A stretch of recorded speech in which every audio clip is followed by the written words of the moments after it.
The topic is common sense reasoning. Discrete mathematics में हम reasoning पढ़ रहे थे, तो रीजनिंग में ये फोर्थ टाइप है, that is the common sense reasoning. इससे पहले वीडियो में हमने बात की थी कि inductive, deductive and objective reasoning होती क्या है।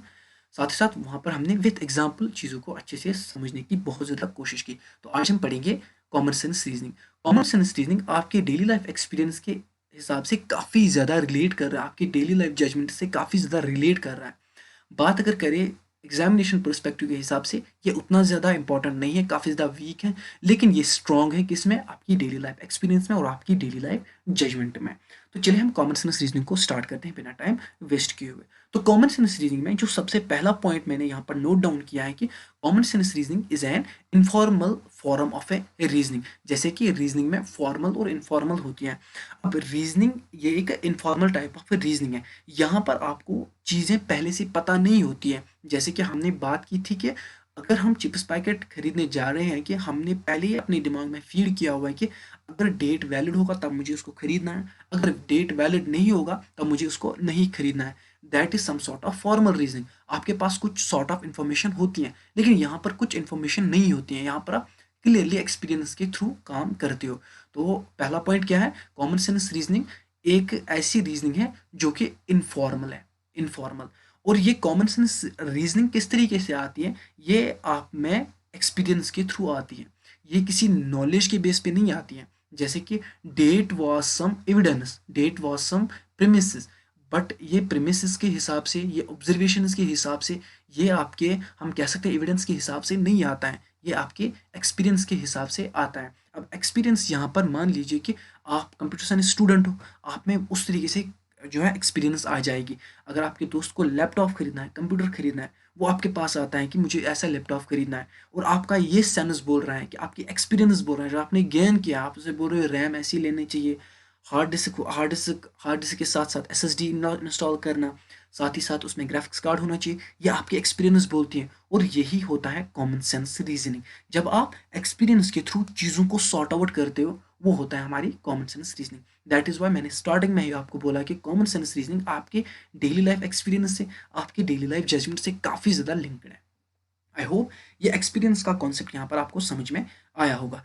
और ये जो कॉमन सेंस रीजनिंग है ना, ये एक इंसान को ये एबिलिटी देता है कि वो प्रिज्यूम करे। प्रिज्यूम का मतलब ये होता है कि without having all knowledge, without having all information, वो चीज़ों को एज्यूम करने लगता है कि ये ट्रू है या फॉलोज है। अब यहाँ पर हमने एक एग्जाम्पल ली है, पहले इसी को देखते हैं।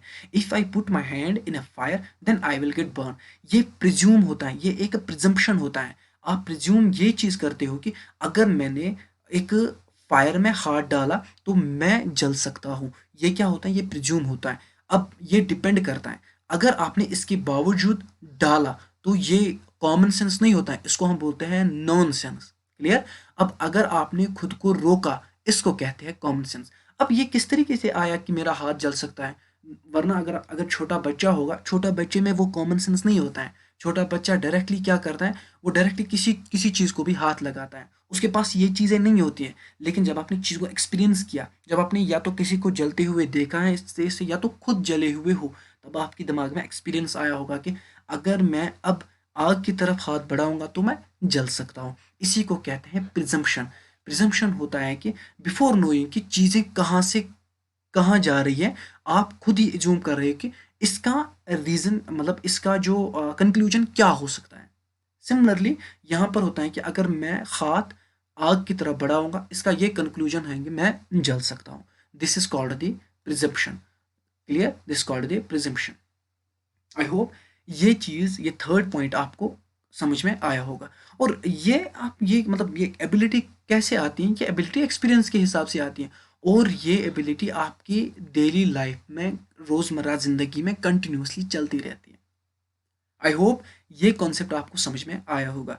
ये और एक चीज़ करता है कि ये हमें एक गुड जजमेंट लेने में मदद करती है। अब यहाँ पर गुड जजमेंट क्या था कि मुझे आग की तरफ हाथ नहीं बढ़ाना है, ये एक गुड जजमेंट था। अब लॉजिक की बात क्यों नहीं, या ऑपरेटर्स की बात क्यों नहीं करता है ये। अगर यहाँ पर ऑपरेटर्स की बात होती, इर्रेस्पेक्टिव की जजमेंट की बात ना होती, तब पहले इस चीज़ को करना पड़ता, पहले इस चीज़ को आपने आग में हाथ डालना पड़ता था कि क्या जल सकते हो कि नहीं, दैट मीन्स कि कंक्लूजन बेस्ड था और प्रेमिस बेस्ड था। यहाँ पर प्रेमिस जब ट्रू होगा, कंक्लूजन ट्रू होगा। सेम वाइज जो हमने इंडक्टिव एंड डिडक्टिव के बारे में पढ़ा था वैसा बिल्कुल भी नहीं होता है। यहाँ पर जजमेंट के बेस पे होता है। जैसे कि जजमेंट ये आपका ले रहा है कि आप अगर आग की तरफ हाथ बढ़ाओगे आप जल सकते हो, and this is the good judgement. हाँ, मैं जल सकता हूँ, this is the good judgement. और इसी गुड जजमेंट को कहते हैं हम ह्यूरिस्टिक नॉलेज। ह्यूरिस्टिक नॉलेज वो नॉलेज होती है जो कि ऑप्टिमल होती है, गारंटीड होती है कि आप बच सकते हो। ये तो नॉलेज है ना, ये ह्यूरिस्टिक नॉलेज है ना जो आपके एक्सपीरियंस से आई कि हाँ, आग की तरफ हाथ बढ़ाऊं तो मैं जल सकता हूँ। This is the heuristic knowledge. और ये जो रूल आप इस पे अप्लाई करो इस कॉल्ड ह्यूरिस्टिक रूल, जो कि गारंटीड सॉल्यूशन है। आई होप ये आपको अच्छे से समझ में आया होगा। ये ऑल पॉइंट्स काफ़ी ज़्यादा इंपॉर्टेंट हैं, तो होप कि आपको एग्जाम्पल भी समझ में आई होगी, ये पॉइंट्स भी समझ में आई होगी। तो मिलते हैं आपसे नेक्स्ट वीडियो में, जहाँ पर हम monotonic and non monotonic reasoning के बारे में बात करेंगे।